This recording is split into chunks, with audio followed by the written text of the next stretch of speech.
तो हेलो दोस्तों, स्वागत है आपका फिर से हमारे YouTube channel Gemini way study में। जैसा कि आप लोगों को पता है कि हम लोग नवीन सर की माता जी के नाम पे जो बुक निकला है जीएस सुधा जी, तो जीएस सुधा जी को हम लोग पढ़ रहे हैं और ये हैं माता जी। ठीक है, आप देख सकते हैं। और इसके बाद से हम लोग ये बुक पढ़ रहे हैं और इसमें हम लोग आ चुके हैं कहाँ पे, मैं आपको बताता हूँ। हम लोग का इतिहास कंप्लीट हो चुका है। ठीक है, उसके बाद से इंडियन ज्योग्राफी कंप्लीट हो चुका है। आज जो हम लोग स्टार्ट कर रहे हैं, आज हम लोग स्टार्ट कर रहे हैं वर्ल्ड जियोग्राफी। ठीक है, और वर्ल्ड ज्योग्राफी में आज जैसे कि हम लोग का चैप्टर होने वाला है, इसमें 3 पार्ट बनेंगे और 3 पार्ट के बाद मैं तीनों को मर्ज करके एक वीडियो और डालूंगा। ठीक है, जैसे 4 पार्ट में हो जाएगा। ठीक है, तो हालांकि 4 पार्ट में बनाना मुश्किल है, लेकिन फिर भी मैं कोशिश करूंगा। ठीक है, तो इसमें हम लोग ब्रह्मांड है, अक्षांश व देशांतर है, पृथ्वी की संरचना है, चट्टाने हैं, ज्वालामुखी है, भूकंप है, पर्वत है, पठार है, मरुस्थल है, विश्व की प्रमुख नदियां हैं, झील, प्रमुख झीलें, द्वीप, घास के मैदान, वायुमंडल, जलमंडल, महाद्वीप विविध है। ठीक है, तो पूरे 35 पेज का है। ठीक है, 35 पेज का। तो इसमें हम लोग स्टार्ट करते हैं हम लोग का पहला क्लास आज। आप आरबीआई बैंक से और ओटीपी गई है? आप मेरे पे कौन सा ओटीपी गया है बताइए जरा। पहले तो आरबीआई कोई बैंक होता ही नहीं है मैम। पहली बात तो आप थोड़ा सा रिसर्च करिए फिर कॉल कीजिए। आरबीआई कोई बैंक ही नहीं होता मैम। अरे मेरा बैंक है। आपका आरबीआई बैंक है तो मैं क्या करूं? मैं क्यों ओटीपी दूं? अरे कैसे बताऊं? तो उड़वा दूंगा मैं। चल तू उड़वा दूंगा भाई। एक मिनट, एक मिनट, बस मिनट होल्ड कीजिए। नेक्स्ट है वरुण नेपच्यून। ठीक है, यह सूर्य की परिक्रमा 164.8 वर्ष में करता है और यह अपने अक्ष पर घूमने में लगभग 18 घंटे समय लगता है। वरुण ग्रहों के उपग्रहों की संख्या कितनी है? 13 है। ठीक है, दुनिया में सबसे बड़ा, सॉरी, यह सबसे बड़ा इसका जो उपग्रह है टिट्रॉन है। ठीक है, टिट्रॉन है। बौना ग्रह ड्राफ्ट पैरेंट, यह बौने ग्रहों में क्यों, सॉरी, यह बौनों ग्रहों को ग्रह की श्रेणी में नहीं जाने के कारण, रखे जाने का कारण इसमें है आकार में चंद्रमा से छोटा होना, कक्षा का वृत्ताकार नहीं होना, किसी अन्य ग्रह की परीक्षा काटना। मतलब कि आप हमारे यहाँ के हैं, कहीं और जाके कहीं और भी आप दिन भर वहीं टाइम एक्सपेंड कर रहे हैं, भाई हमारे यहाँ रह ही नहीं रहे हैं, तो भाई आपको बौने ग्रह में डाल दिया जाएगा कि निकलो आप यहाँ से। ठीक है, नेक्स्ट है एरिस। एरिस देखिए, यह सौरमंडल का सबसे बड़ा बौना ग्रह है। यह सूर्य की एक परिक्रमा करने में से 557 वर्ष लग जाते हैं। इसकी खोज 205 वर्ष में 2005 में की गई थी। ठीक है, प्लूटो, इसकी खोज 1930 में टॉम बॉग ने किया था। किसने किया था? टॉम बॉग ने किया था। ठीक है,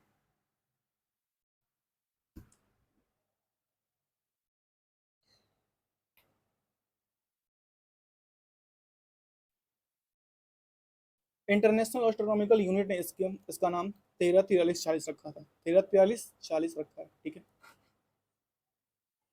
प्लूटो के 5 उपग्रह हैं। ठीक है, जैसे चेरॉन सबसे बड़ा, निक्स और स्टाइक्स और कैरवीजोज, कैरवीरोज और हाइड्रा है। प्लूटो के 5 उपग्रह हैं। कौन कौन से? चेरॉन जो सबसे बड़ा है, निक्स है, स्ट्राइक्स है, कैरवीरोज और हाइड्रा है। ठीक है,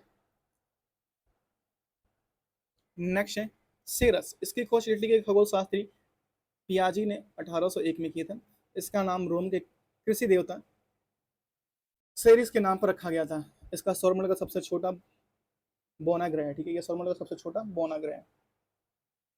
अन्य बौने ग्रह हैं मेके, काय, हाउमेया और चेरॉन 2003 और युब 313। ठीक है, 313। नेक्स्ट है क्षुद्रग्रह। क्षुद्रग्रह मंगल और बृहस्पति कक्षाओं के बीच मध्य में छोटे छोटे आकाशीय पिंड जो सूर्य की परिक्रमा कर रहे हैं क्षुद्र ग्रह कहलाते हैं। यह क्षुद्र ग्रह जब पृथ्वी से टकराते हैं तो पृथ्वी पर विशाल गर्त बनता है, जिसे महाराष्ट्र में लोनार कहा जाता है। सबसे बड़ा क्षुद्र ग्रह सेरस है। ठीक है, और 4 वेस्टर क्षुद्र ग्रह को नंगी आंखों से देखा जा सकता है। 4 वेस्टर क्षुद्र ग्रह को नंगी आंखों से देखा जा सकता है। धूमकेतु सौर मंडल के छोटे छोटे पिंडों जो सूर्य की परिक्रमा दीर्घवृत्ताकार पथ पर करते हैं एवं गैस धूल के पिंड होते हैं, उसे धूमकेतु कहते हैं। सूर्य से नजदीक से गुजरने पर इस गैसों की फुहारा मिलती है जो एक लंबी पूंछ के समान दिखाई देती है। इसी कारण से पुच्छल तारा भी कहते हैं धूमकेतु को। ठीक है, और नेक्स्ट है धूमकेतु को शीर्ष भाग को कोमा कहते हैं। जो शीर्ष भाग होता है धूमकेतु का, ऐसे ही होते हैं।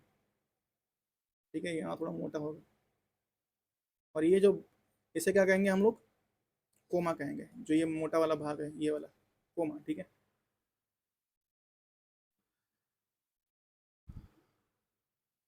हेली पूछ पुच्छल तारा, सॉरी हेली पुच्छल तारा, ये 76 वर्षों के अंतराल के बाद दिखाई पड़ता है। अंतिम बार 1986 में दिखाई दिया था और ये 2062 में दिखाई देगा। पता नहीं हम लोग रहेंगे कि नहीं। मुझे तो जैसा मेरी सिचुएशन लग रही है, मुझे नहीं लगा कि मैं रहूंगा, ठीक है। नौकरी नहीं मिली तो नहीं रहूंगा, मैं कर रहा हूँ। उल्का, ठीक है। उल्काएं प्रकाश की चमकीली धारी के रूप में क्षण भर के लिए चमकीली है, फिर विलुप्त हो जाती हैं उल्काएं, ठीक है। इन्हें टूटता हुआ तारा भी कहते हैं, जिन्हें आप शाम को कहते हैं कि भाई टूटता हुआ तारा, वो मूवियों में दिखाए जाते हैं, लड़का लड़की बैठे हैं और आंखें बंद करके वो उसको मांग रहा है, वो उसको मांग रहा है। हद है। मैं तो पैसा मांगता। इंसान में जिसके पास जो कमी होती है भाई वही मांगता है। मेरे पास पैसों की कमी है, मैं पैसा मांगूंगा, हालांकि मैंने कभी मांगा नहीं। सूर्य के सबसे नजदीक स्थित ग्रह बुध तारा, बुध है, ठीक है। और सूर्य से सबसे दूर ग्रह वरुण है, ठीक है। सौरमंडल का सबसे बड़ा ग्रह बृहस्पति है और सौरमंडल का सबसे छोटा ग्रह बुध है। वलय युक्त शनि है, ठीक है। सर्वाधिक तीव्र गति से परिक्रमा करने वाला ग्रह बुध है। कम गति से परिक्रमा करने वाला ग्रह वरुण है। और यह ग्रह जिन पर सूर्योदय पश्चिमी दिशा होता है उसे शुक्र और अरुण कहते हैं। पृथ्वी से निकटतम ग्रह शुक्र है। सर्वाधिक गर्म ग्रह शुक्र है। सर्वाधिक तापांतर वाला ग्रह बुध है, ठीक है। और सर्वाधिक घनत्व वाला ग्रह पृथ्वी है। न्यूनतम घनत्व वाला ग्रह शनि है। सर्वाधिक तीव्र परिभ्रमण करने वाला ग्रह बृहस्पति है। और कम गति से परिभ्रमण करने वाला ग्रह शुक्र है, ठीक है।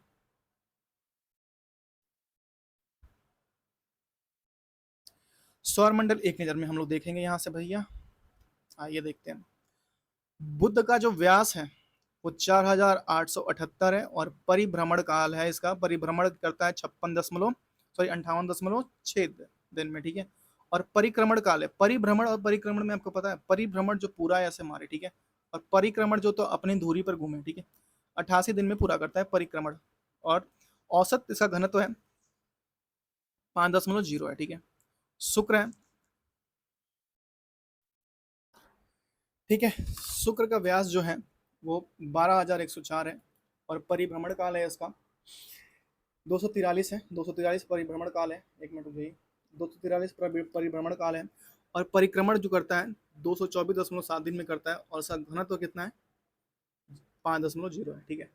नेक्स्ट शुक्र का हो गया। पृथ्वी का देखिए 12,756 है और परिभ्रमण काल है 23 घंटे 56 मिनट 48 सेकंड होता है, 4 सेकंड, ठीक है। और परिक्रमण काल है 365 दिन 5 घंटे 48 सेकंड, 48 इसमें है, ठीक है। 48 मिनट और 46 सेकंड, ठीक है। और इसके एक उपग्रह है और 5.25 सर्वाधिक घनत्व है, ठीक है। नेक्स्ट मंगल। मंगल का घनत्व है, यहाँ पे घनत्व था, व्यास है सॉरी, घनत्व इसमें 4.0 है।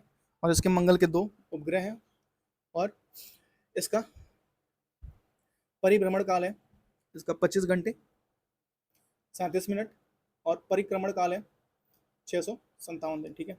और मंगल का घनत्व कितना है 6,796।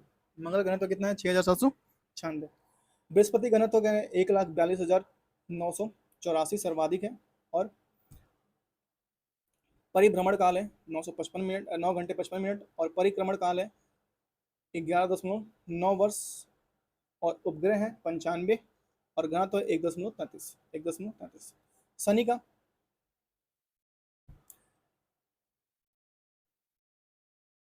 शनि का व्यास जो है, मैं बार बार भूल जाता हूँ, व्यास 1,20,536 और परिभ्रमण काल है 10 घंटे 40 मिनट और परिक्रमण काल है 29.05 वर्ष। और उपग्रह कितने हैं 274 जो 300 से ऊपर हो गए हैं अभी। और इसका घनत्व 0.7 न्यूनतम है, सबसे न्यूनतम शनि का, ठीक है। फिर अरुण का है इसका क्या है ये व्यास व्यास व्यास व्यास, ठीक है। 51,118 और परिभ्रमण काल है 17.9 और परिक्रमण काल है 84 वर्ष। और इसके उपग्रह हैं 27 और घनत्व है 1.5, ठीक है। वरुण है 94,100, ठीक है। 94,100 और इसका परिभ्रमण काल है 16 घंटे और परिक्रमण काल है 164.8 और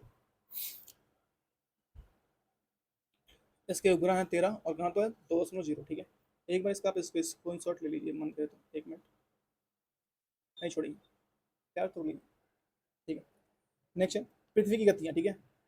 पृथ्वी सौरमंडल का एक ग्रह है जिसकी दो गतियां हैं, ठीक है। पृथ्वी गतियां, पृथ्वी सौरमंडल का एक ग्रह है जिसका दो गतियां हैं, जिसमें परिक्रमण या वार्षिक गति, ठीक है। पृथ्वी सूर्य के चारों ओर दीर्घवृत्ताकार मार्ग पर लगभग 365.6 घंटे में एक चक्कर पूरा करती है। पृथ्वी के दीर्घवृत्तीय काल मार्ग को भूभाग कहते हैं और पृथ्वी इस गति को परिक्रमण और वार्षिक गति कहती है, ठीक है। पृथ्वी का 29.8 किलोमीटर पर सेकंड गति से सूर्य का चक्कर लगाती है, ठीक है। परिभ्रमण काल या घूर्णन गति, यह पृथ्वी सदैव अपने अक्ष पर पश्चिम से पूर्व की ओर घूमती है, जिसे पृथ्वी का घूर्णन या परिभ्रमण कहते हैं। पृथ्वी का घूर्णन या परिभ्रमण कहते हैं। पृथ्वी के परिभ्रमण के कारण दिन व रात होते हैं, इसलिए दिन को दैनिक गति अवधि को 24 घंटे होते हैं, ठीक है। पृथ्वी 1670 किलोमीटर प्रति घंटे की गति से अपने अक्ष पर घूमती है, ठीक है।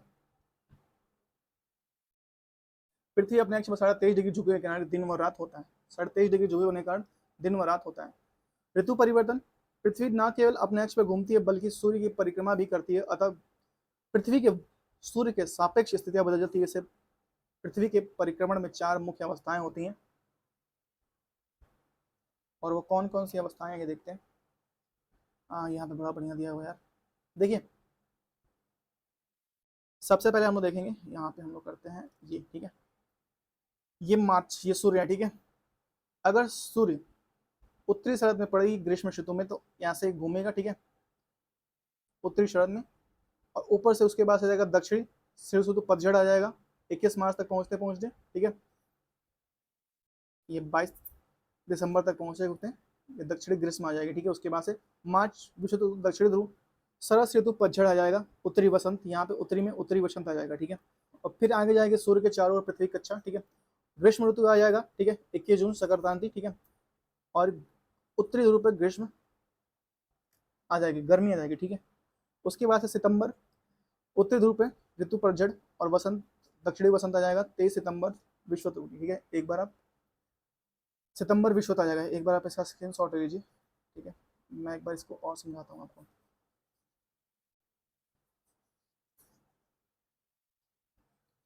देखिए, पहले हम लोग मार्च से स्टार्ट करते हैं। मार्च अगर पड़ेगा तो आपका उत्तरी ध्रुव पे क्या पड़ेगा, दक्षिण ध्रुव शरद ऋतु पतझड़ पड़ जाएगा, ठीक है। उसके बाद हम लोग सूर्य के चारों ओर पृथ्वी की कक्षा ऐसे घूमती रहेगी, और यहाँ पे आप 21 जून तक आएंगे तो गर्मी स्टार्ट हो जाएगा दक्षिणी ऋतु पर, ठीक है। यहाँ पे ऊपरी वाले हिस्से पे गर्मी स्टार्ट हो जाएगा इस वाले पार्ट में, ठीक है। यहाँ पे फिर आएंगे 23 सितंबर तक, तो ऊपरी वाले उत्तरी शरद पर ऋतु पतझड़ स्टार्ट हो जाएगा, यहाँ पे ऋतु पतझड़ स्टार्ट हो जाएगा, ठीक है। और यहाँ पे दक्षिणी वसंत स्टार्ट हो जाएगा। फिर ऊपर जाएंगे 22 दिसंबर संक्रांति को, तो ऊपरी पर शरद स्टार्ट हो जाएगा, ठीक है, ठंडी स्टार्ट हो जाएगी। पूरा बस यही कहना चाह रहा है। कर्क संक्रांति देखिए, कर्क संक्रांति, कर्क संक्रांति जो है 21 जून को सूर्य कर्क रेखा पर लंबवत चमकता है। इस स्थिति को कर्क संक्रांति या ग्रीष्म अयनांत कहते हैं, ठीक है। उस दिन उत्तरी गोलार्ध में सबसे बड़ा दिन और सबसे छोटी रात होती है, ठीक है। 21 जून को उत्तरी गोलार्ध में सबसे बड़ा दिन और सबसे छोटी रात होती है। दक्षिण गोलार्ध में इस दिन सबसे छोटा दिन और सबसे बड़ी रात होती है। मकर संक्रांति 22 दिसंबर को सूर्य मकर रेखा पर लंबवत चमकता है। इस स्थिति को मकर संक्रांति या शीत अयनांत कहते हैं, ठीक है, अयनांत कहते हैं, ठीक है। 22 दिसंबर को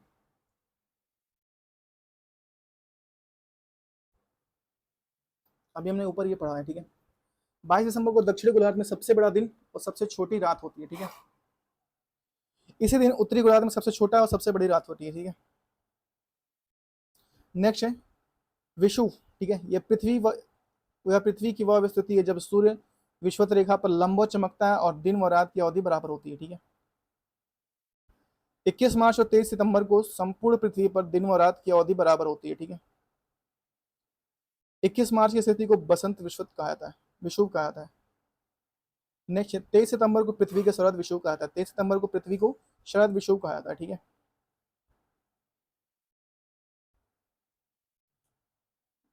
नेक्स्ट है सूर्य ग्रहण और चंद्र ग्रहण, ठीक है। सूर्य ग्रहण जब चंद्र पृथ्वी तथा सूर्य तथा पृथ्वी के बीच आ जाता है, चंद्रमा, तो इस स्थिति को सूर्य ग्रहण कहा जाता है और यह हमेशा आवश्यक होती है, ठीक है, अमावस्या होती है। नेक्स्ट है चंद्रग्रहण। चंद्रग्रहण जब पृथ्वी सूर्य व चंद्रमा के बीच आता है, इस स्थिति को चंद्रग्रहण कहा जाता है और यह स्थिति हमेशा पूर्णिमा को होती है। सूर्य ग्रहण अमावस्या को होता है, चंद्रग्रहण पूर्णिमा को होता है और वियुति चंद्रग्रहण की स्थिति को बनाता है। ठीक है, एक वर्ष में अधिकतम 7 चंद्रग्रहण व सूर्य की स्थिति उन्नयन उत्पन्न हो सकती है, अधिकतम 7।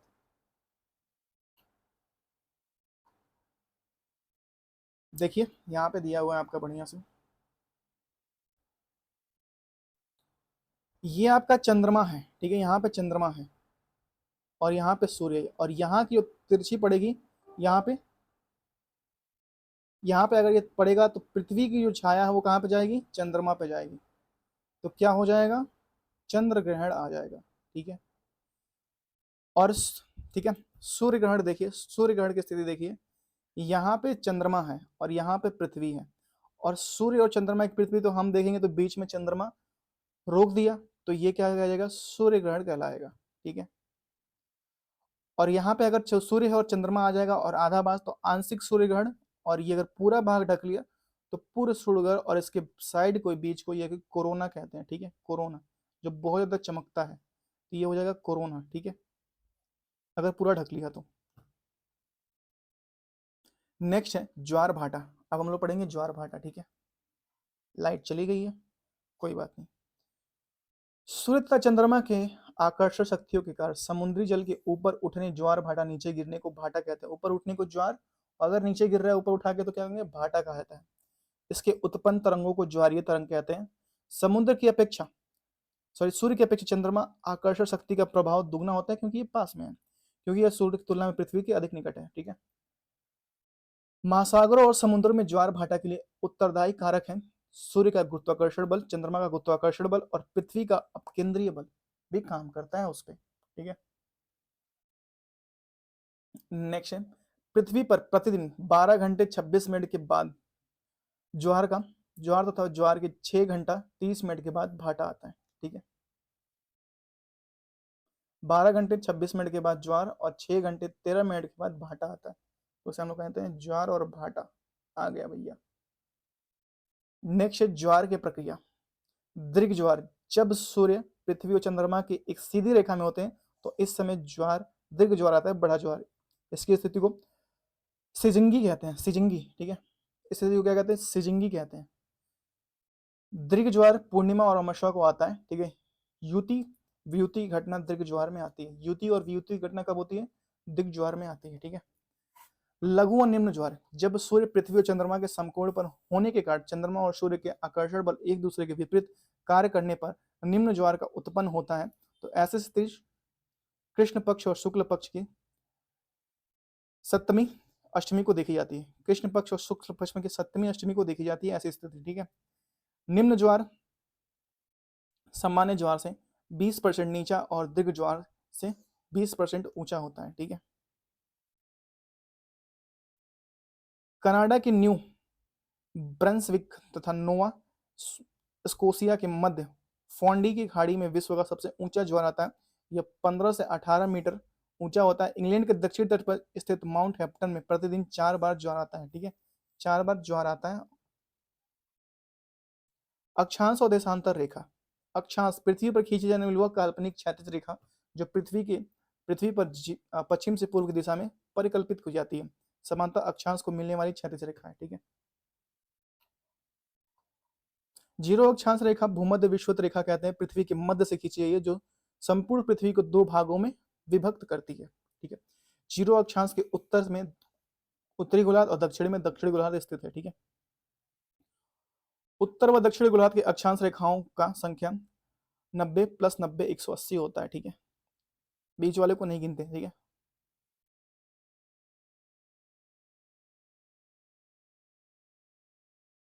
टोटल मिला के 181 होता है, लेकिन बीच वाले को हम लोग अभी काउंट नहीं करते। ठीक है, ऊपर 90 नीचे 90। ठीक है, इस प्रकार 180 रेखाओं का 0 डिग्री अक्षांश रेखा को सम्मिलित करने पर कुल कितनी होती है, अच्छा यहाँ पे दिया हुआ है 181 हो जाता है। ठीक है, 0 डिग्री अक्षांश को हम लोग नहीं गिनते हैं। ठीक है, दो अक्षांशों की दूरी लगभग कितनी होती है, 111 किलोमीटर होती है। ये इंपॉर्टेंट एग्जाम में पूछा जाता है कि दो अक्षांशों की दूरी कितनी होती है, तो कितनी होती है,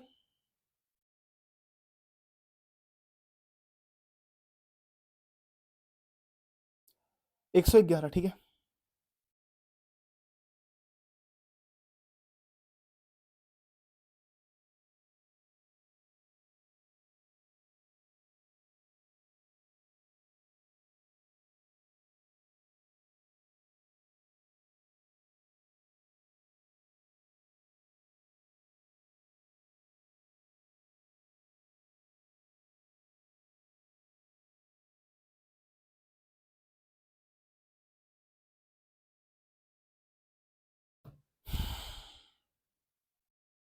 कह रहा है रेलवे ने रोजगार मेला निकाला है, इसमें क्या रहा है रोजगार मेला, हम लोगों ने 51,000 न्यू अपॉइंटमेंट्स दिए हैं। भाई कितने सालों में दिए हो तुम? ये नहीं मेंशन करोगे आप लोग कितने सालों में दिए हैं? 51,000 न्यू अपॉइंटमेंट अगर तुम कर रहे हो तो कितने सालों में कर रहे हो?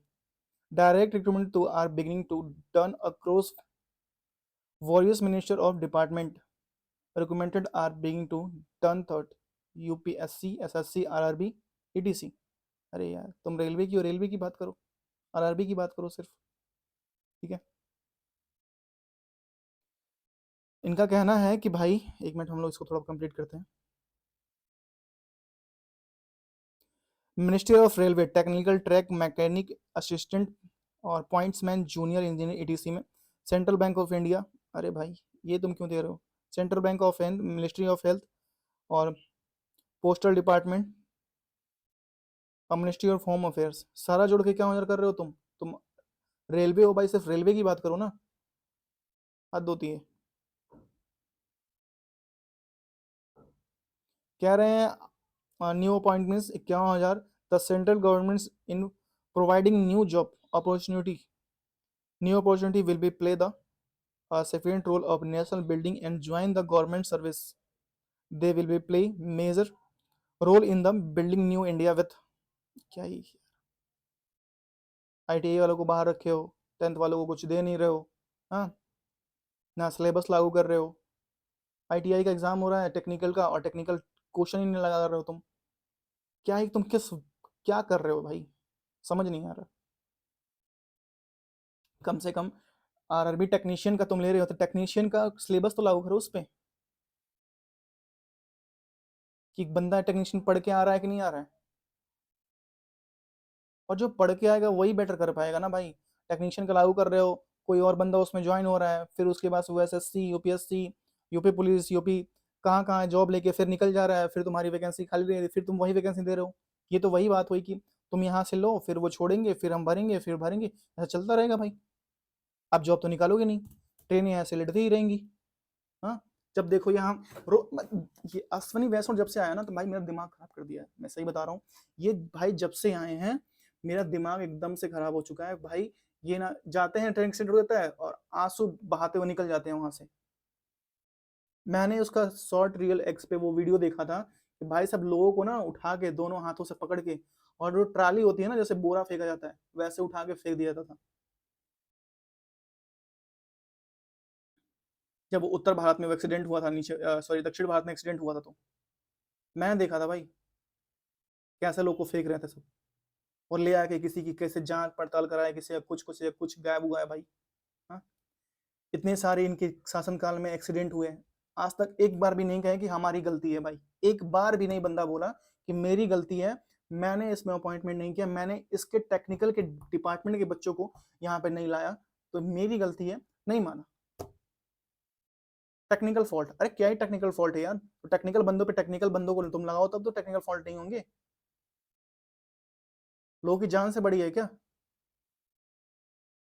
हमेशा हमेशा जब भी मैं देखता हूँ हमेशा कुछ लोग मर जाते हैं, कुछ दिन बातें होंगी भाई, कुछ दिन तक मतलब 10-15 दिन तक बातें होंगी कि मर गए मर गए मर गए, इतने लोग, सरकार क्या कर रही है क्या कर रही है, उसके बाद सारे लोग भी चुप हो जाते हैं। और सरकार तो भाई चुप्पी है ही, वो तो चुप रहेगी। कैलेंडर की इन्होंने बात किया, कैलेंडर कहाँ जारी किया इन लोगों ने?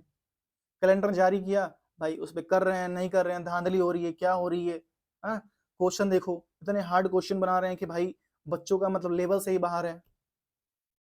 ठीक है, और टीचर ऑनलाइन, ये टीचर बैठे हुए हैं, इनका तो अलग ही सिस्टम है भाई। इनका सीधे यही कहना है कि भाई हम ये कर रहे हैं, हम वो कर रहे हैं, हम ऐसे कर रहे हैं। ठीक है, 4 क्वेश्चन ला रहे हैं उसी पे टिप टिप टिप मरा दे रहे हैं, ठीक है, हो जा रहा है।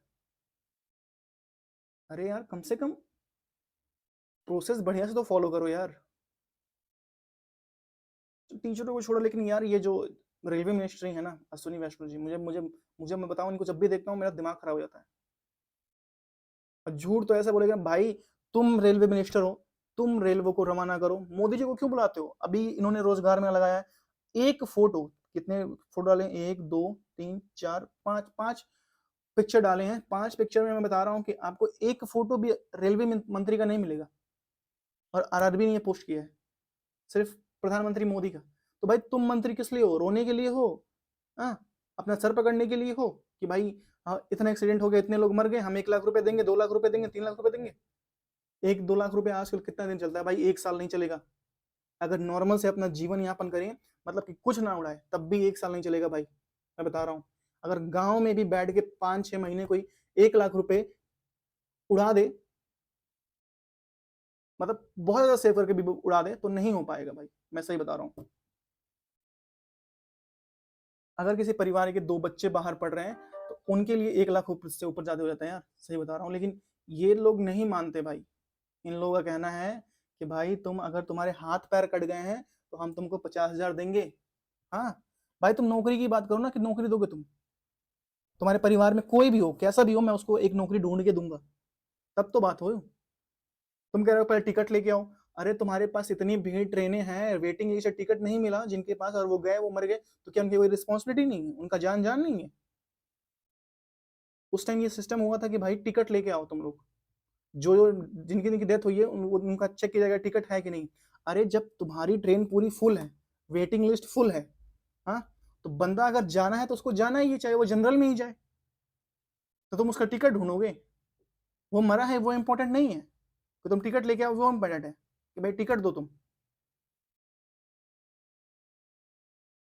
हद होती है।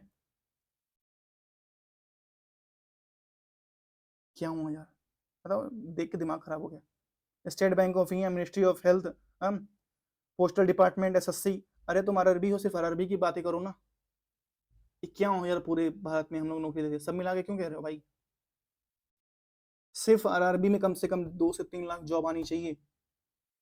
इतनी बड़ी संस्था है। मेरे 1-2 भैया लोग भी हैं, वो कहते हैं कि भाई बहुत लोड है वर्क का। मैं एक बार अभी कुछ दिन पहले एनटीपीसी का पेपर देने जा रहा था, तो एक व्यक्ति थे, वो सुपरविजन का उनका जॉब था, मतलब कि लास्ट में देखना कि सब कुछ ठीक है कि नहीं। तो मैंने उनसे पूछा, मैंने कहा कि मेरी ड्रीम जॉब रेलवे ही है। कह रहे हैं लेकिन भाई ये बहुत बुरी चीज़ है, मतलब कि आपको सोने तक नहीं देंगे सब, आपका परफॉर्मेंस गिराते जाएंगे, आपको सोने नहीं देंगे, आपको काम पे इतना लोड कर देंगे। मैंने कहा अगर इतना खाली कर कि बंदे ही नहीं है, एक काम कोई दूसरा कर रहा है, उसका कोई काम नहीं है तो वो भी वो कर रहा है, वो टिकट भी काट रहा है, वो सिग्नल भी दे रहा है, हाँ, वो झंडे भी दिखा रहा है। अरे यार, तो तुम पोस्टेज हैं तो फिर तुम भरो ना भाई। बच्चे तो यहाँ बैठे हैं अपना, दिमाग अपना सब कुछ खपा रहे हैं, लेकिन तुम लोग है तो कि भाई पोस्टें हैं खाली, उसको भर ही नहीं रहे हो, बस ऐसे ही चलाए जा रहे हो। वही बात है कि दूध बेचना है, लेकिन एक ही गाय से बेचेंगे। हद होती है। छोड़ो यार, चलो आगे बढ़ते हैं। सॉरी कुछ बुरा लगा हो तो। दिमाग खराब कर दिया भाई, सही बताऊं।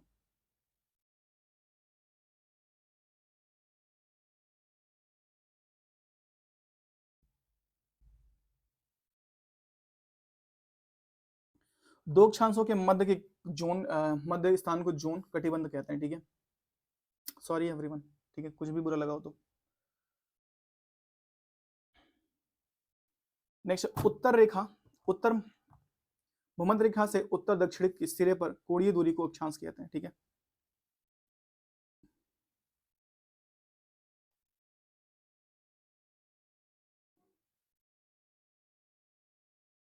भूमध्य रेखा से ध्रुवों की ओर जाने पर अक्षांश वृत्त का आकार घटता है। अक्षांश वृत्त का आकार क्या होता है? घटता है, ठीक है।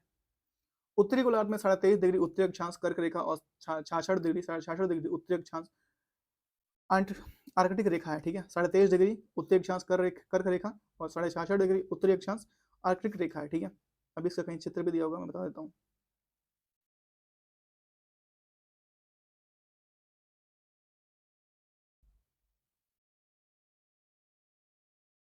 दक्षिणी गोलार्ध में 23.5 डिग्री उत्तरी अक्षांश और मेघ रेखा 66 डिग्री दक्षिणी अक्षांश आर्कटिक रेखा पर है, ठीक है।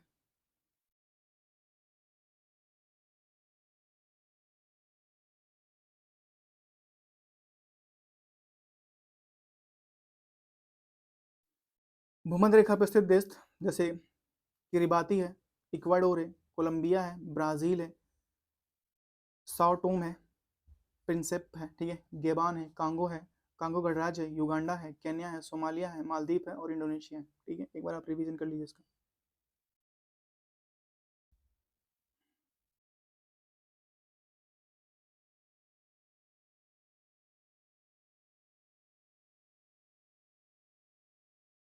भाई मैंने देखा, मेरा दिमाग खराब हो जाता है। कर्क रेखा रेखा पे स्थित देश जैसे मैक्सिको है, बहामास है, मिस्र है, सऊदी अरब है, संयुक्त अरब अमीरात है, ओमान है, भारत है, बांग्लादेश है, म्यांमार है, चीन है, ताइवान है, नाइजर है, लीबिया है, माली है, अल्जीरिया है, पश्चिमी सहारा और मोरिटानिया है। ठीक है,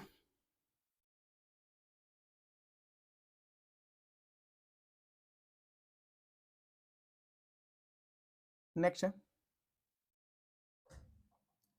आपका मकर रेखा पे स्थित देश है। मकर रेखा पे स्थित देश है Argentina, Brazil, Chile, Paraguay, Botswana, Namibia, Mozambique, Madagascar, दक्षिण अफ्रीका, ऑस्ट्रेलिया। ठीक है, अफ्रीकी महाद्वीप से कर्क रेखा, भूमध्य रेखा और मकर रेखा तीनों देशों गुजरती हैं। अफ्रीकी महाद्वीप से कर्क रेखा, भूमध्य रेखा और मकर रेखा ये तीनों गुजरती हैं। ठीक है,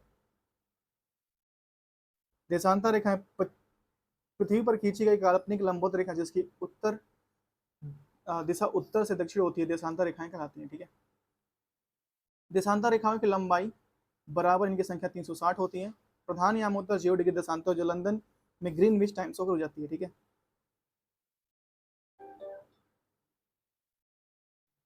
दो देशांतर रेखाओं की मध्य दूरी भूमध्य रेखा पर 111.32 किलोमीटर तथा ध्रुवों पर इनकी दूरी 0 किलोमीटर होती है। ठीक है, दो देशांतरों रेखाओं के मध्य की दूरी को गौर कहते हैं। ठीक है, सभी देशांतर रेखाओं को महान वृत्त कहा जाता है। ठीक है, ग्रीनविच रेखा के पूर्व में 180 डिग्री तक सभी देशांतर पूर्वी देशांतर और पश्चिमी देशांतर की ओर 180 डिग्री तक सभी देशांतर पश्चिमी देशांतर कहलाते हैं। ठीक है, नेक्स्ट है 0 डिग्री देशांतर की दूरी तय करने में पृथ्वी को 4 मिनट का समय लगता है। कितने मिनट का समय लगता है? 4 मिनट का समय लगता है। ठीक है, पृथ्वी पर 180 डिग्री देशांतर को अंतर्राष्ट्रीय तिथि रेखा कहा जाता है। ठीक है, अंतर्राष्ट्रीय तिथि रेखा प्रशांत महासागर से होकर गुजरती है। अंतर्राष्ट्रीय तिथि रेखा के पूर्व और पश्चिम में एक दिन का अंतर होता है। तिथि रेखा में पश्चिम दिशा में जाने पर एक दिन जोड़ा जाता है और तथा पूर्व दिशा में एक दिन जाने पर घटा दिया जाता है।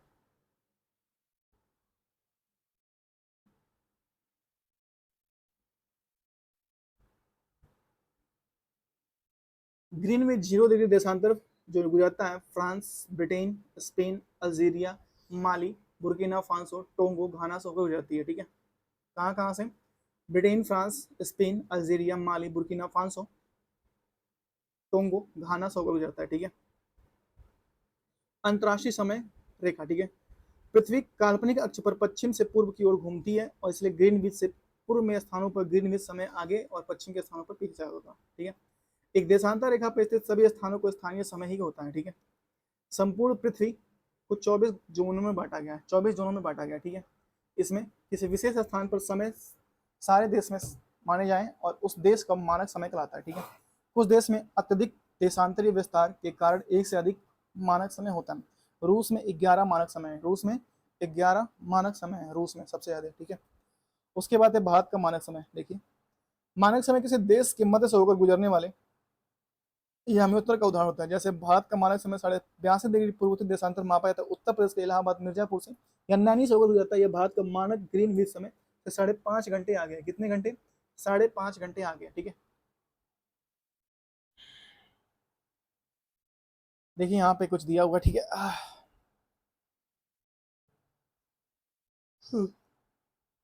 देखिए अगर साइबेरिया से आप यहाँ पे सोमवार है और इस मानक समय को पार करते हैं तो बोरिंग सागर या अरबशियन सागर में आते हैं तो आपको एक दिन एक्स्ट्रा मिलेगा। क्या कम मिलेगा? रविवार मिलेगा। अगर इधर से इधर जाते हैं तो एक दिन आपको एक्स्ट्रा मिलेगा, सोमवार हो जाएगा। ठीक है, ये बीच में अंतर्राष्ट्रीय रेखा है। ठीक है, इसके एक दिन इधर जाएंगे तो एक दिन घटेगा, एक दिन इधर आएंगे तो एक दिन बढ़ेगा। ठीक है, पृथ्वी की आंतरिक संरचना। पृथ्वी की वर्तमान संरचना अनेक भौगोलिक परिघटना का परिणाम है। अनेक भौगोलिक परिघटना का परिणाम है। ठीक है,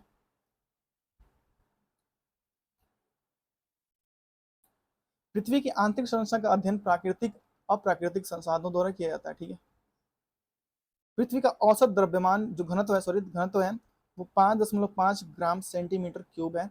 और जो पृथ्वी के बाह्य परत का घनत्व 3.0, मध्य परत का 5.0 और अंतरम परत का 11 से 13.5 ग्राम सेंटी क्यूब है। ठीक है, पृथ्वी की गहराई में प्रवेश करने पर 32 मीटर और 1 डिग्री सेल्सियस तापमान में वृद्धि होती है, परंतु बढ़ती गहराई के साथ तापमान में वृद्धि पर भी गिरावट आती है। ठीक है, पृथ्वी की त्रिज्या लगभग 6,370 किलोमीटर है। ठीक है,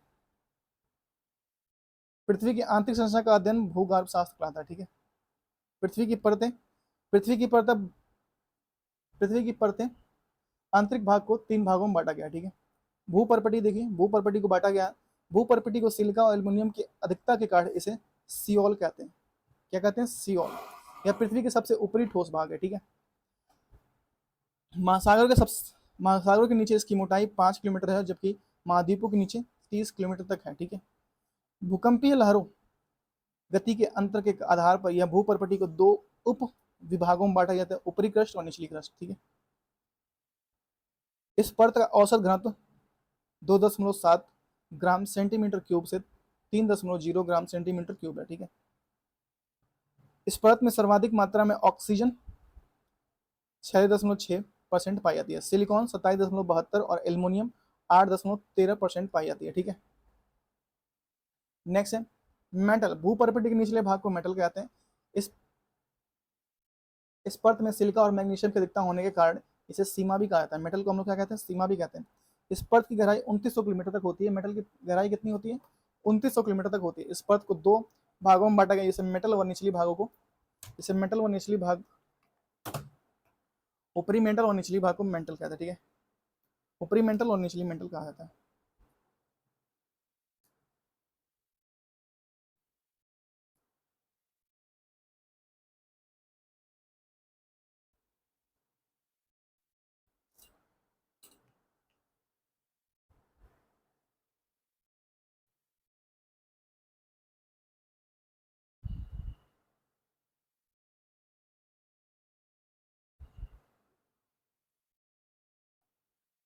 नेक्स्ट है ऊपरी मेंटल के भाग को दुर्बलता मेंटल। इसकी परत की औसत घनत्व 3.3 ग्राम पर क्यूब सेंटीमीटर से 5.5 ग्राम सेंटीमीटर क्यूब है। ठीक है,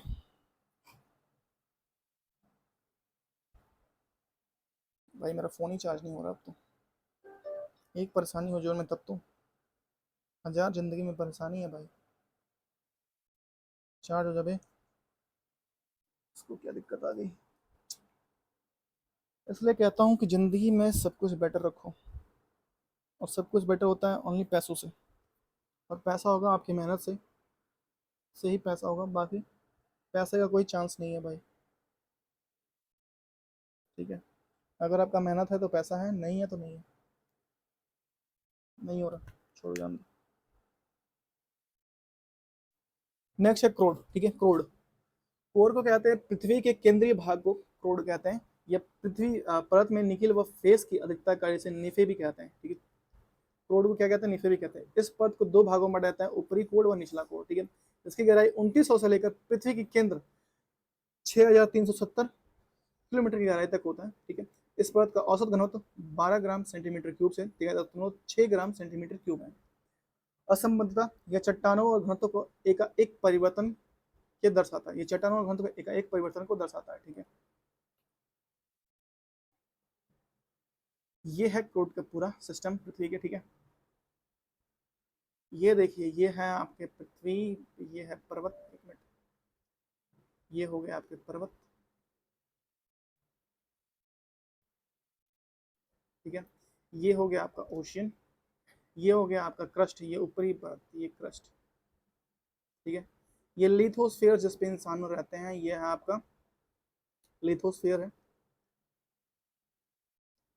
एस्थ्रि एस्थेनोस्फीयर है। ठीक है, मेसोफेयर है, आउटर कोर है और इनर कोर है। ठीक है, ये मेसोफेयर होता है 2900 से 1800 मीटर। ठीक है, और आउटर कोर जो होता है 5150 किलोमीटर से 3200 मीटर तक होता है। ठीक है, और इनर कोर जो है 6370 किलोमीटर से 3960 मीटर। ठीक है, इनर कोर में आपका आयरन विथ निकल फिर सल्फर पाया जाता है यहाँ पे। ठीक है, और यहाँ पे आपको मिलेगा मेटल। ठीक है, मटेरियल्स यहाँ पे चीज़ें पाई जाएंगी। ठीक है,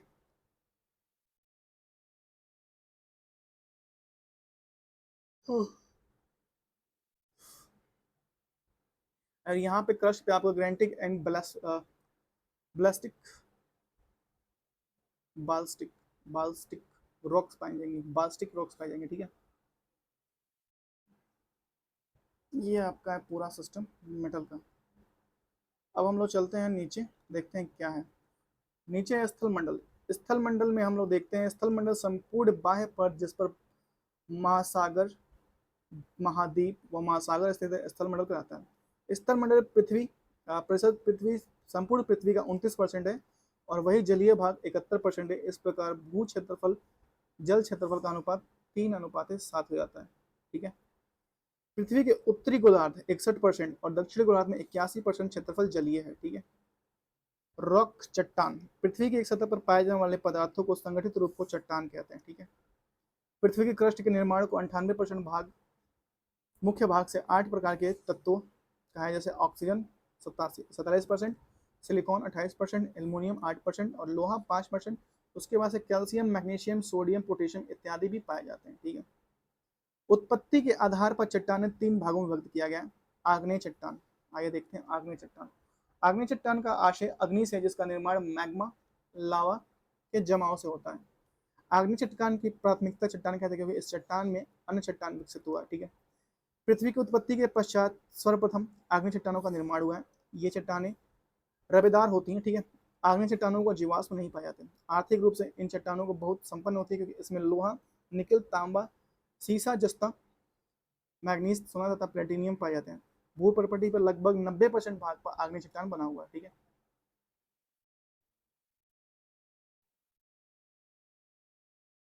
नेक्स्ट अवसादी चट्टान। इन चट्टानों का निर्माण आग्नेय व रूपांतरित चट्टानों के अपक्षय, अपर्दन, निरीक्षण के फलस्वरूप हुआ है। अवसादी चट्टानों का, ठीक है, ये चट्टानें परतदार होती हैं और इन चट्टानों में जीवाश्म पाए जाते हैं। ठीक है। इन चट्टानों में जीवाश्म पाए जाते हैं अवसादी में। ठीक है। इसको रूपांतरित चट्टान भी कहते हैं। अवसादी चट्टानों का कोयला, पेट्रोलियम, जैविक खनिज पाए जाते हैं। अवसादी चट्टानों में क्या क्या, कोयला, पेट्रोलियम व जैविक खनिज पाए जाते हैं। ठीक है।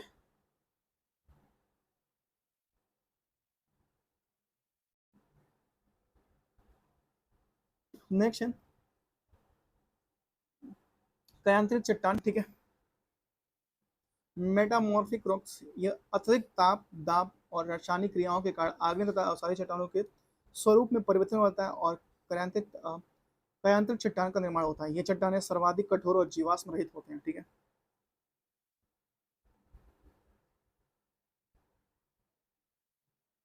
नेक्स्ट है ज्वालामुखी, वोल्केनो। हम देखते हैं ज्वालामुखी। पृथ्वी पर पाए जाने वाले वीवर या छिद्र जैसे लावा, राख जैसा जल, वाष्प, धूलकण आदि का उद्गार होता है, उसे ज्वालामुखी कहा जाता है। ठीक है। ज्वालामुखी उद्गार से निकल बड़े बड़े टुकड़े और ज्वालामुखी बम कहते हैं। ठीक है। ज्वालामुखी बम भी कहते हैं। क्रेटर, क्रेटर जो होता है,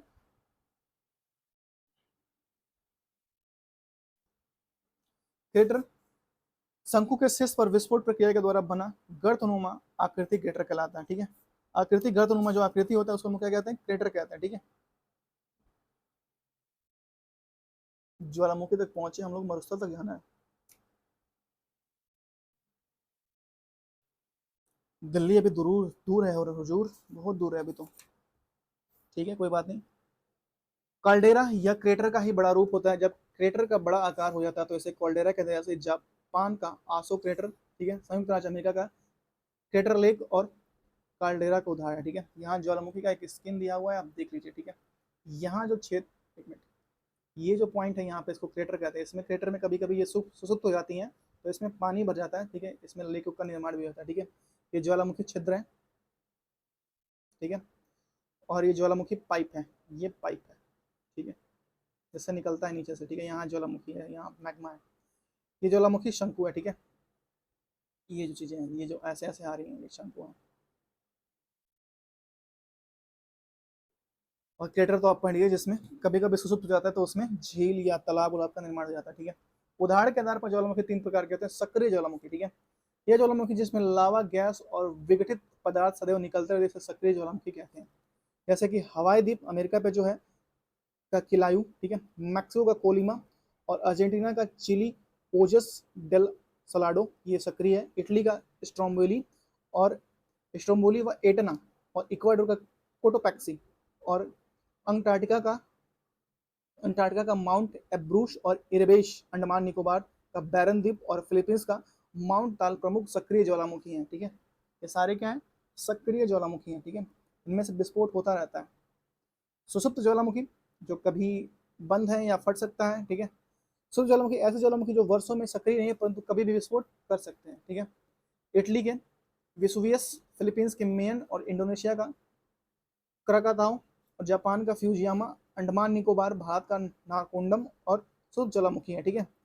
शांत ज्वालामुखी के हजारों वर्षों से कोई उद्गार नहीं हुआ, भविष्य में कोई संभावना नहीं है।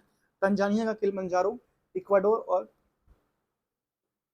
चिम्बिरॉज और म्यांमार का पोपा, ईरान का बैम्बंद और को सुल्तान प्रमुख शांत ज्वालामुखी है। को सुल्तान का प्रमुख शांत ज्वालामुखी है, ठीक है। नोट देखिए, स्ट्रोम्बोली और भूमध्य सागर का प्रकाश स्तंभ कहा जाता है।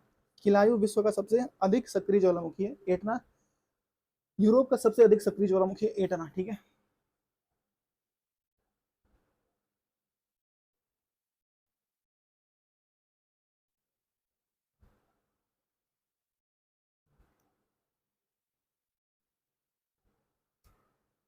नेक्स्ट है, नेक्स्ट हम लोग देखते हैं।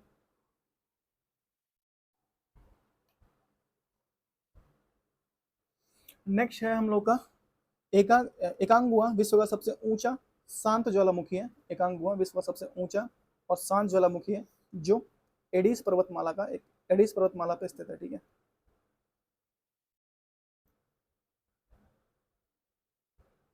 भूकंप पृथ्वी की सतह पर ज्ञात अज्ञात कारणों से होने वाले भूकंपन को भूकंप कहते हैं। भूकंप के अध्ययन को सिस्मोलॉजी कहते हैं। जिस स्थान पर सर्वप्रथम भूकंपीय तरंगों का अनुभव किया जाता है उसे भूकंप मूल कहते हैं, ठीक है। जिस स्थान पर भूकंप लहरों का सर्वप्रथम अनुभव किया जाता है उसे अधिकेंद्र कहा जाता है। क्या कहा जाता है? अधिकेंद्र कहा जाता है, ठीक है। नेक्स्ट है, भूकंप तरंगों की तीव्रता सेस्मोग्राफ यंत्र से मापी जा सके 3 स्केल होते हैं, और Rossi Feral scale, Mercalli scale और रिक्टर स्केल, ठीक है।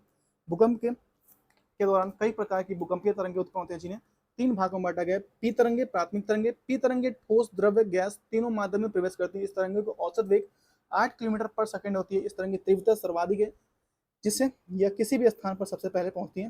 पी तरंगे, इस तरंग का मार्ग अनुदैर्ध्य होता है, अतः यह ध्वनि तरंगों के समान होती है। एस तरंगे, द्वितीय तरंगे, यह एस तरंगों को अनुप्रस्थ तरंग भी कहते हैं। ये तरंग ठोस माध्यम से होकर गुजर सकती है, ठीक है। एस तरंगे, इन तरंगों का औसत वेग 4 किलोमीटर पर सेकंड होता है और पी तरंगों के बाद पहुंचती है।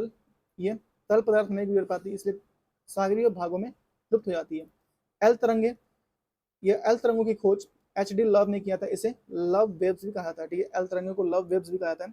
ये तरंग सर्वाधिक विनाशकारी होती है। इसकी चाल 1.5 से 3 किलोमीटर पर सेकंड होती है, ठीक है।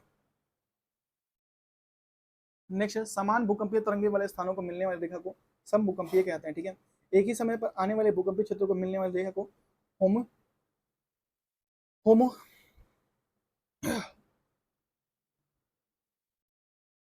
होमो सिस्मल लाइन कहता है, ठीक है। रिक्टर पैमाने की खोज 1945 में फ्रांसिस रिक्टर ने यूएसए ने किया था, ठीक है। पृथ्वी पर भूकंप क्षेत्र का विवरण निम्न है। प्रशांत महासागर तटीय पेटी और भूमध्य महासागरीय पेटी मध्य अटलांटिक पेटी है। प्रशांत महासागर तटीय पेटी में विश्व का लगभग 68% भूकंपीय क्षेत्र आते हैं, ठीक है। 68% भूकंपीय क्षेत्र आते हैं, ठीक है। नेक्स्ट है, प्रशांत महासागर की पेटी में पश्चिम में अलास्का और क्यूराइल जापान और मोरिना और फिलीपींस खाई तक फैले प्लेट विवर्तनीय किनारों पर भूकंप आते हैं। मध्य महाद्वीप पेटी में विश्व के लगभग 21% भूकंप आते हैं, ठीक है।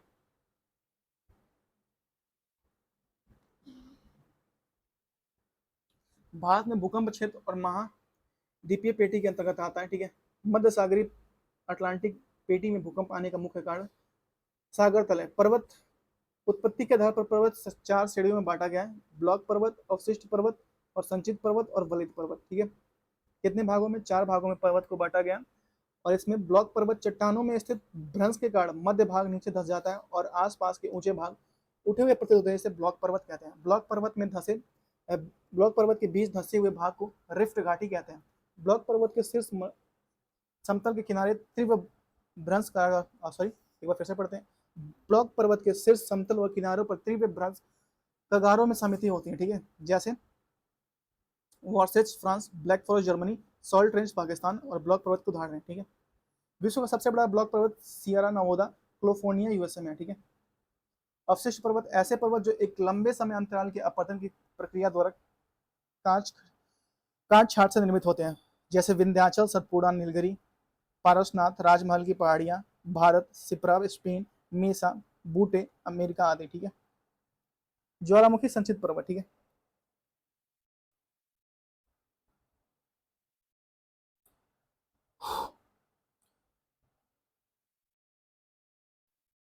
भूपटल पर मिट्टी, बालू, कंकड़, पत्थर, लावा के एक स्थान पर जमा होने रहने के कारण बनने वाले पर्वत रेगिस्तान बनने वाले बालू के स्पूत अतः ज्वालामुखी संचित पर्वत के अंतर्गत आते हैं। ठीक है। जैसे माउंट प्रिटलिस स्विट्जरलैंड का है, और किलिमंजारो अफ्रीका, हुड सांत माउंट रेनियर संयुक्त राज्य अमेरिका, फ्यूजियामा जापान, और कोटोपैक्स इक्वाडोर, एक एकांक गुआ चिली आदि। वलित मोड़दार पर्वत, जब चट्टानों में पृथ्वी की आंतरिक शक्तियों के कारण मोड़ का वलयन पाया जाता है तो उसे मोड़दार या वलित पर्वत कहा जाता है। जैसे कि आल्प्स पर्वत फ्रांस, इटली, स्विट्जरलैंड, ऑस्ट्रेलिया में विकसित है। हिमालय, यूराल, रॉकीज और एडिज आदि वलित पर्वत के अंतर्गत आते हैं। ठीक है। नेक्स्ट हम पढ़ेंगे पठार। ठीक है। पठार का विशिष्ट स्थल के रूप में अपने आसपास स्थल जो पर्याप्त ऊंचा हो पठार कहलाता है। पठार का विस्तार समस्त भूमंडल पे 33% क्षेत्र पर पठार का विस्तार है। पठार की औसत ऊंचाई समानतम 300 से 500 फीट होती है। ठीक है। 300 से 500 फीट होती है।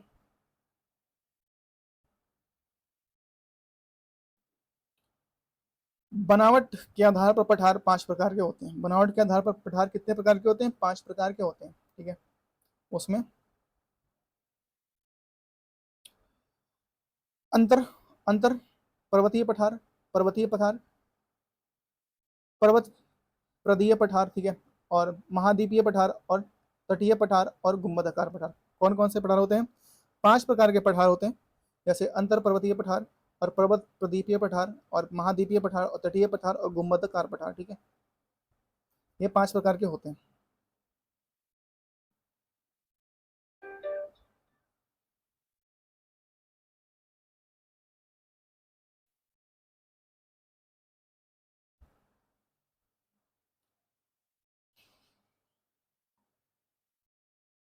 देखिए विश्व के प्रमुख पठार देखिए। पेटागोनिया के पठार कहाँ स्थित है? अर्जेंटीना में। पिडमंट पठार संयुक्त राज्य अमेरिका में। ठीक है। लोयस पठार चीन में। तकलामकान पठार चीन में। पामीर तिब्बत चीन में है। ठीक है। किम्ब्रेले ऑस्ट्रेलिया में। लॉरेंसिया कनाडा में। ग्रेट बेसिन संयुक्त राज्य अमेरिका में। ग्रेट बेसिन कहाँ पे? संयुक्त राज्य अमेरिका में। अलास्का यूक्रेन संयुक्त राज्य अमेरिका में। ठीक है। चियापास मैक्सिकन दक्षिण मैक्सिको में। ठीक है। मेसेटा आइबेरिया स्पेन में। ठीक है। पोतावर पाकिस्तान में। मार्टोगोसा ब्राजील में। ठीक है। गुएना वेनेजुएला, गुआना सुरिनाम, फ्रेंच और गुआना में। असिबेनिया इथियोपिया में। और सान म्यांमार वर्मा में। ठीक है। सान कहाँ पे? म्यांमार वर्मा में। ठीक है। और ओजाक संयुक्त राज्य अमेरिका में। कोलंबिया संयुक्त राज्य अमेरिका में। अनातोलिया तुर्की में। और दक्कन भारत में। ठीक है। दक्कन का कहाँ पे? भारत में। ठीक है। हम पढ़ेंगे मरुस्थल।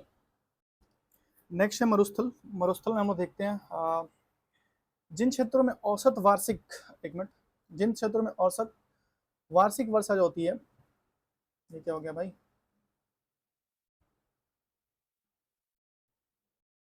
हाँ ठीक है। तो 25 सेंटीमीटर से कम होता है उसे मरुस्थल क्षेत्र कहते हैं। क्या कहते हैं? मरुस्थल क्षेत्र कहते हैं। ठीक है। मरुस्थलीय दो भागों में विभाजित किया जाता है, उष्ण मरुस्थल और शीतल मरुस्थल। पृथ्वी पर उष्ण मरुस्थल का विस्तार महाद्वीपों पश्चिमी भाग पर 15 डिग्री से 30 डिग्री अक्षांशों के मध्य गोलार्ध में पाया जाता है। 15 से 30 डिग्री अक्षांशों के मध्य गोलार्ध में पाया जाता है। ठीक है। सहारा मरुस्थल पृथ्वी का सबसे बड़ा उष्ण मरुस्थल है। इसका विस्तार पश्चिमी सहारा, अल्जीरिया, चाड, लीबिया, माली, मारितानिया और नाइजर, सूडान और ट्यूनीशिया, मिस्र, मोरक्को देश में है। ठीक है। पृथ्वी पर शीत मरुस्थल का विस्तार 30 से 60 डिग्री अक्षांशों के मध्य दोनों गोलार्धों में पाया जाता है। अंटार्कटिका मरुस्थल विश्व का सबसे बड़ा शीत मरुस्थल है। ठीक है। ग्रीनलैंड मरुस्थल विश्व का सबसे बड़ा ध्रुव को छोड़कर शीत मरुस्थल है। ठीक है। ग्रीनलैंड मरुस्थल। यहाँ से हम मरुस्थल दिया हुआ है, आप देख लीजिए स्क्रीन शॉट में।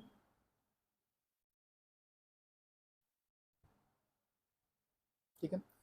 विश्व के मरुस्थल शीत उष्ण। ठीक है।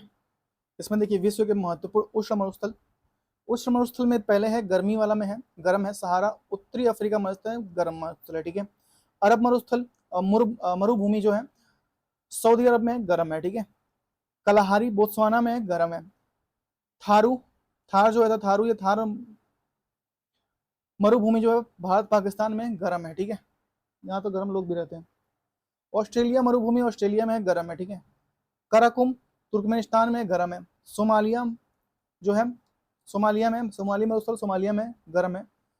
सोरनो सोनोरन ये यूएसए मैक्सिको में गर्म है, ठीक है। और मोजावे दक्षिण कैलिफोर्निया में गर्म है। सेचुरा मरुस्थल पेरू में गर्म है। और क्यूजिल उज्बेकिस्तान ताजिकिस्तान में गर्म है, ठीक है। नोट, विश्व मरुस्थल में सर्वाधिक जनघनत्व वाला मरुस्थल थार है, ठीक है। जनघनत्व वाला मरुस्थल है विश्व में थार है अपने यहाँ, ठीक है। सॉरी थार। विश्व में महत्वपूर्ण शीत मरुस्थल, ठीक है। विश्व में महत्वपूर्ण शीत मरुस्थल उसमें है पहला ग्रीनलैंड जो है डेनमार्क में, ठीक है, ठंडा है। आर्कटिक उत्तरी ध्रुव पे ठंडा है। अटकामा मरुस्थल चिली दक्षिण अफ्रीका में ठंडा है। गोबी मरुस्थल चीन और मंगोलिया में ठंडा है। तकला मकान चीन में ठंडा है। नामीबिया मरुस्थल नामीबिया में ठंडा है। और दस्तेतुल पूर्वी ईरान में ठंडा है, ठीक है। विश्व की प्रमुख नदियां हम लोग देखेंगे यहाँ से। विश्व की प्रमुख नदियां में देखिए, पहला है अमेजन, उद्गम होता है लेगे। एक मिनट इसको थोड़ा सा बढ़िया करते हैं,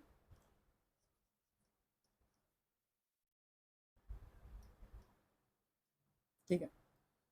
तो विश्व के प्रमुख मरुस्थल में हम देखते हैं पहला है अमेजन, और इसका उद्गम होता है, यह निकलता है लेगो विल फेरो से और गिरने का स्थान है अटलांटिक महासागर। इसकी लंबाई है 6400 किलोमीटर।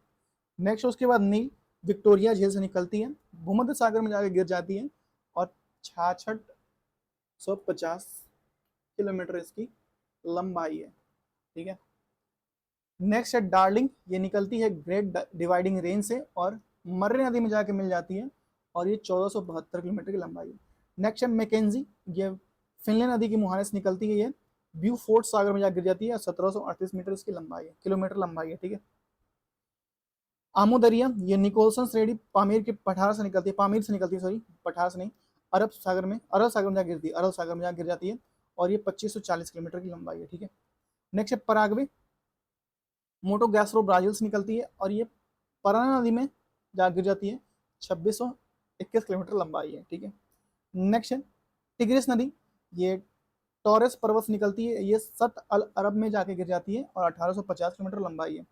नेक्स्ट है डोन टुला रूस में, ये अजोब सागर में गिरती है, ठीक है, और ये 1870 किलोमीटर इसकी लंबाई है। नेक्स्ट है कोलंबिया, कोलंबिया झील कनाडा से निकलती है, ये प्रशांत महासागर में जाकर गिर जाती है और 2000 किलोमीटर इसकी लंबाई है, ठीक है। नेक्स्ट है ओरिनिको, ये सिएरा परिमा पर्वत से निकलती है, अटलांटिक महासागर में जाकर गिर जाती है, 2140 किलोमीटर इसकी लंबाई है। नेक्स्ट है ऑरेंज लेसोथो, ठीक है, निकलती है, ऑरेंज नदी जो है लेसोथो निकलती है और अटलांटिक महासागर में जाकर गिर जाती है और इसकी जो लंबाई है ये 2200 किलोमीटर है। डेनब्यू ब्लैक फॉरेस्ट से निकलती है, काला सागर में जाकर गिरती है और इसका 2857 किलोमीटर इसकी लंबाई है, ठीक है। नेक्स्ट है वोल्गा, ब्लाइडा पठार से निकलती है, कैस्पियन सागर में जाकर गिर जाती है और 3530 किलोमीटर इसकी लंबाई है। नेक्स्ट है नीपर, ब्लाइड पर्वत रूस काला सागर से निकलती है और 2201 किलोमीटर इसकी लंबाई है। नेक्स्ट है कोलोराडो, ग्रैंड कंट्री से निकलती है और कैलिफोर्निया खाड़ी में जाकर गिर जाती है और 2324 किलोमीटर इसकी लंबाई है, ठीक है। नेक्स्ट है आमूर सिल्का रूस, आर्गून के संगम से निकलती है, अटलांटिक सागर में गिर जाती है और 2824 किलोमीटर इसकी लंबाई है, ठीक है। नेक्स्ट नाइजर, नाइजर जो है गिनी अफ्रीका से निकलती है और गिनी की खाड़ी में जाकर गिर जाती है और 4180 किलोमीटर इसकी लंबाई है, ठीक है। नेक्स्ट है तिब्बत का पठार, दक्षिण चीन से दक्षिण मिकांग जो है मिकांग तिब्बत के पठार से निकलती है, दक्षिण चीन सागर में जाकर जाती है और 4350 किलोमीटर इसकी लंबाई है। नेक्स्ट है मर्रे जो ऑस्ट्रेलिया के आल्प्स पर्वत से निकलती है और हिंद महासागर में जाकर जाती है, 2508 किलोमीटर इसकी लंबाई है। नेक्स्ट है फरात, करासून व मूरत नहरी संगम से निकलती है, सत अल अरब में जाकर गिर जाती है, 28 किलोमीटर इसकी लंबाई है। नेक्स्ट है मिसिसिपी, रेड रॉक स्रोत अमेरिका मैक्सिको खाड़ी से में गिरती है, ठीक है, और 6275 किलोमीटर की लंबाई है। नेक्स्ट है यांगसी नदी, तिब्बत के पठार से निकलती है, चीन सागर में जाकर जाती है, 63 किलोमीटर इसकी लंबाई है यांगत्से नदी की। ठीक है, नेक्स्ट नील नदी। नील नदी विश्व की सबसे लंबी नदी जो अफ्रीका महाद्वीप में है। इस नदी की लंबाई 6,650 किलोमीटर है। नील नदी की दो शाखाएं हैं, ब्लू नील और व्हाइट नील। दोनों शाखाएं सूडान के खार्तूम शहर में मिलती हैं। कहाँ मिलती हैं? सूडान के खार्तूम शहर में जाके मिल जाती हैं। ठीक है, ब्लू नील की उत्पत्ति इथियोपिया के ताना झील से होती है। यह व्हाइट नील की उत्पत्ति तंजानिया के विक्टोरिया झील से होती है। ठीक है, मिस्र को नील नदी का वरदान या उपहार कहा जाता है। ठीक है, मिस्र को। अमेजन नदी आयतन की दृष्टि से विश्व का सबसे बड़ी और लंबाई में दूसरी सबसे लंबी है। ठीक है, नील के बाद। यह नदी की लंबाई 6400 किलोमीटर है। इसका प्रवाह क्षेत्र इक्वाडोरिया, कैम्पलिम्बिया, पेरू, वोल्बिया, ब्राजील आदि में फैला हुआ है। ठीक है, यह एडीज पर्वत क्षेत्र दक्षिण अफ्रीका के पेरू से निकलती है। ठीक है, नेक्स्ट है मिसिसिपी या मिसौरी नदी या मिसिसिपी।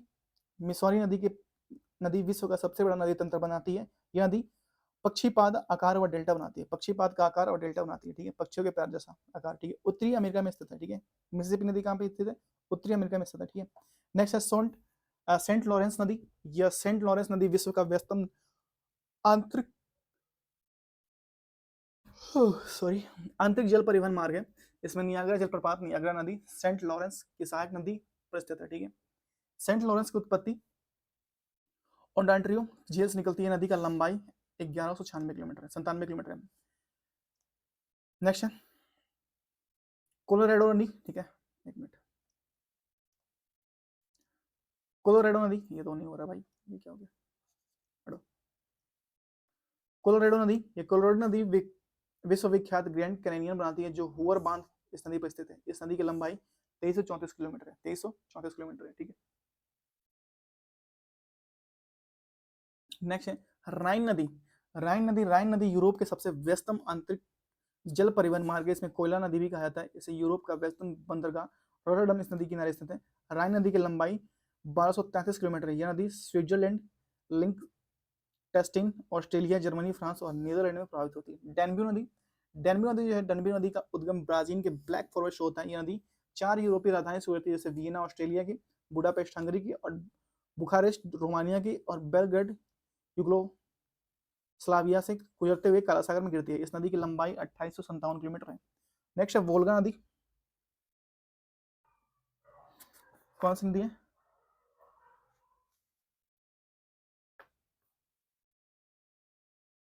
मिनट रुक जाइए, चलो मैं देखूं कितना रह गया है। हाँ भाई, ये क्या हो गया? ठीक है,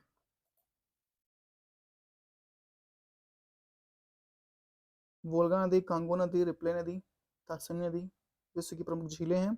और झीलें के बाद द्वीप हैं, और द्वीप के बाद से आपका है घास के मैदान है। वायुमंडल तक हम लोग जाना है। ठीक है, वायुमंडल तक पढ़ेंगे। नेक्स्ट है वोल्गा नदी। वोल्गा नदी की वल्दाई पहाड़ी से निकलकर ये निकलने वाली नदी है। यह कैस्पियन सागर में गिरती है। ठीक है, यूरोप की सबसे लंबी नदी है। इस नदी की लंबाई 3530 किलोमीटर है। कांगो नदी, कांगो जारी नदी विश्वत रेखा के 2 बार काटती है। कांगो नदी की लंबाई 4700 किलोमीटर है। कितनी 100 किलोमीटर है? 4700 किलोमीटर। लिम्पोपो नदी मकर रेखा को 2 बार काटती है। लिम्पोपो नदी मकर रेखा को 2 बार काटती है। ठीक है, माई नदी कर्क रेखा को 2 बार काटती है। माई नदी कर्क रेखा को 2 बार काटती है। ठीक है,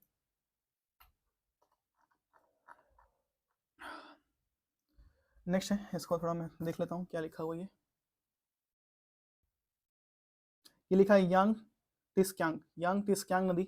ये यांग तिस्क्यांग नदी, यहाँ पे भी लिखा है यांग तिस्क्यांग नदी चीन की सबसे लंबी नदी और विश्व की चौथी सबसे लंबी नदी है। ये एशिया की सबसे लंबी नदी जो चीन के सिकांग पहाड़ी से निकलती है। इसकी लंबाई 6300 किलोमीटर है। ठीक है, नोट रियो ग्रांडे नदी यूएसए के मैक्सिको की सीमा बनाती है। अमूर नदी चीन व रूस की सीमा बनाती है। अमूर नदी इंपॉर्टेंट है। ठीक है, मर्ले डार्लिंग नदी ऑस्ट्रेलिया की सबसे बड़ी नदी है। मर्ले डार्लिंग नदी। ठीक है, मर्रे डार्लिंग नदी।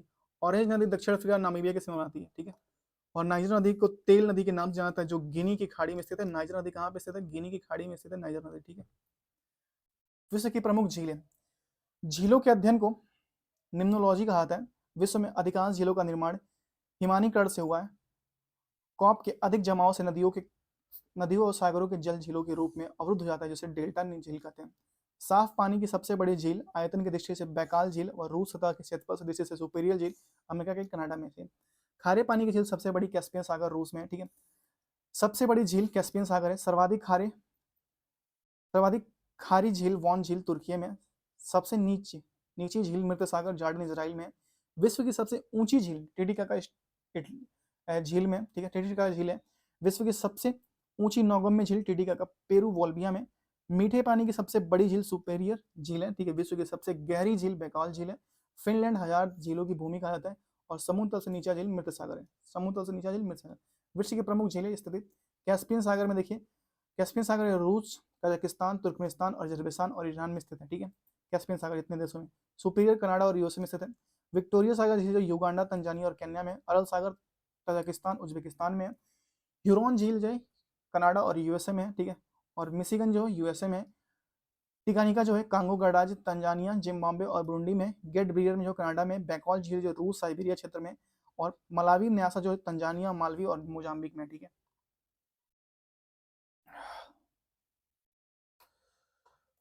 भाई मुंह दुख गया सही बताऊं तो। ग्रेट स्लेव जो है कनाडा में, ठीक है, इरी जो झील है, एक मिनट, हाँ चलिए, इरी जो झील है कनाडा और यूएसए में, विनीपेग झील है कनाडा में, ऑन्टेरिया जो है कनाडा और यूएसए में, लेडोगा झील जो रूस में, बल्खस झील जो है ब्लाक्स झील है कजाकिस्तान में, चाड झील नाइजर नाइजीरिया चाड में, ओनेंगा झील जो है रूस में, ठीक है, और टिटिका का जो झील है पेरू और बोल्विया में, और अवास अथावास्का जो है कनाडा में, ठीक है। नेक्स्ट हम द्वीप पढ़ेंगे, आइसलैंड। द्वीप स्थल खंड के ऐसे भाग होते हैं जिनके चारों ओर जल का विस्तार पाया जाता है। ग्रीनलैंड विश्व का सबसे बड़ा द्वीप है। यह राजनीतिक रूप से यूरोपीय का भाग है, जबकि भौगोलिक रूप से दक्षिण यूरोपीय का भाग है, दक्षिण उत्तरी अमेरिका का भाग है, ठीक है। मेडागास्कर हिंद महासागर का सबसे बड़ा द्वीप है। माजुली द्वीप ब्रह्मपुत्र नदी के मध्य में स्थित विश्व का सबसे बड़ा माजुली नदी द्वीप है, ठीक है। अमेरिका के पास अवस्थित न्यू फाउंडलैंड द्वीप मत्स्य उत्पादन के लिए विश्व प्रसिद्ध है। होन्शु जापान का सबसे बड़ा द्वीप है, होन्शु द्वीप। बोर्नियो द्वीप विश्व का तीसरा सबसे बड़ा द्वीप है, जो राजनीतिक रूप से यहाँ 3 देश इंडोनेशिया, मलेशिया और ब्रुनेई में विभाजित किया था। कालीमंतन द्वीप बोर्नियो का हिस्सा है। मॉरिशस द्वीप दक्षिण हिंद महासागर पर स्थित है। विश्व का सबसे बड़ा द्वीप समूह इंडोनेशिया है। विश्व के 10 बड़े द्वीप, ठीक है। ग्रीनलैंड आर्कटिक उत्तरी ध्रुव पे, न्यू गिनी पश्चिमी प्रशांत महासागर अवस्थित है, ठीक है। बोर्नियो प्रशांत महासागर में अवस्थित है। मेडागास्कर हिंद महासागर में स्थित है, और बैफिन द्वीप जो है आर्कटिक महासागर में। सुमात्रा द्वीप जो है वो है हिंद महासागर में, और होन्शु द्वीप उत्तर पश्चिमी प्रशांत महासागर क्षेत्र में है, ठीक है। ग्रेट ब्रिटेन जो है वो उत्तरी अटलांटिक महासागर में, और विक्टोरिया झील जो है, झील नहीं द्वीप, विक्टोरिया झील भी है, ठीक है। विक्टोरिया द्वीप जो है आर्कटिक महासागर में, और एलेसमरे द्वीप जो है आर्कटिक महासागर में। घास के मैदान हम यहाँ से देखेंगे। घास के मैदान को विषुवत क्षेत्र से लेकर ध्रुवीय क्षेत्र तक फैले हुए हैं। अक्षांशीय अक्षांशीय विस्तार के आधार पर घास के मैदानों को 2 भागों में बांटा गया है। ये देखते हैं 2 भाग कौन से है भाई। यहाँ तक हम लोगों को पढ़ना है वायुमंडल की संरचना, ठीक है। इसके बाद से नेक्स्ट पार्ट होगा। उष्णकटिबंधीय घास के मैदान में 10 डिग्री से 25 डिग्री अक्षांश के मध्य होते हैं। शीतोष्णकटिबंधीय घास के मैदान 30 से 45 डिग्री अक्षांशों के मध्य होते हैं, ठीक है। घास के मैदान, सवाना घास के मैदान, ठीक है, उष्णकटिबंधीय मतलब गर्म वाले, ठीक है। ये सवाना अफ्रीका में, कैंपोस जो है ब्राजील, पराग्वे, अर्जेंटीना, कैंपोस जो है ब्राजील, पराग्वे, अर्जेंटीना और उरुग्वे में। लानोस जो है वेनेजुएला में, लानोस घास का मैदान वेनेजुएला में, ठीक है, वेनेजुएला में है। और सलवास जो है अमेजन बेसिन में है, ठीक है। शीतोष्णकटिबंधीय घास के मैदान में जैसे पंपास अर्जेंटीना में, पेरी संयुक्त राज्य अमेरिका और कनाडा में, डाउन जो है ऑस्ट्रेलिया में, वेल्ड जो है दक्षिण अफ्रीका में, स्टीपी जो यूरेशिया में, और कैंटबरी जो है न्यूजीलैंड में, और पुस्ताज जो है हंगरी में। पुस्ताज कहाँ पे? हंगरी में, ठीक है। पुस्ताज कहाँ पे? हंगरी में।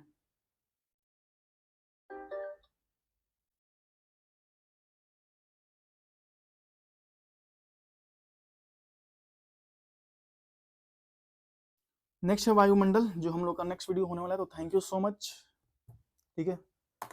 हम लोग एक वीडियो में काफ़ी कंप्लीट किए हैं। इसके बाद से 2 वीडियो और बनेगा, और उसके बाद से तीनों को मर्ज करके मैं आपको एक और वीडियो दूंगा, मतलब 4 वीडियो में ये आपका पूरा, या तो किसी को पूरा एक साथ पढ़ना हो वो, या अलग अलग पार्ट में पढ़ना हो, तो ये तीनों वीडियो आपको मिलेंगे, ठीक है। और तीनों सब कुछ आज ही मिलेगा, ये मेरा प्रॉमिस है आपसे, ठीक है। तो thank you so much. Next video हम जल्दी बनाएंगे। इसमें वायुमंडल होगा। वायुमंडल के बाद में आपका एक वायुमंडल के बाद में 1 मिनट बता देता हूँ मैं। 1 2 3 4 5 6 7 8 9 10 10 हम लोग जाएंगे अंटार्कटिका महाद्वीप, यूरोप।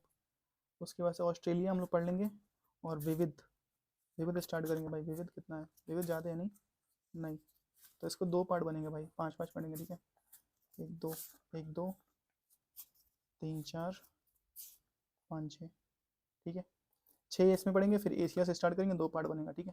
तो थैंक यू सो मच, मिलते हैं आपसे नेक्स्ट वीडियो में, तब तक के लिए thank you so much, have a good day, bye bye. अपना ख्याल रखिए, परिवार का ख्याल रखिए, खास करके अपने माता पिता का ख्याल रखिए, और चैनल को सब्सक्राइब कर दिए, एक व्यक्ति जरूर शेयर कीजिए, बहुत मेहनत लगता है बोलने में भाई, गला छिल जाते हैं, पता है, एक सुक्स खा के, घी खा के गला को नॉर्मल करना पड़ता है। तो thank you so much, have a good day, bye bye.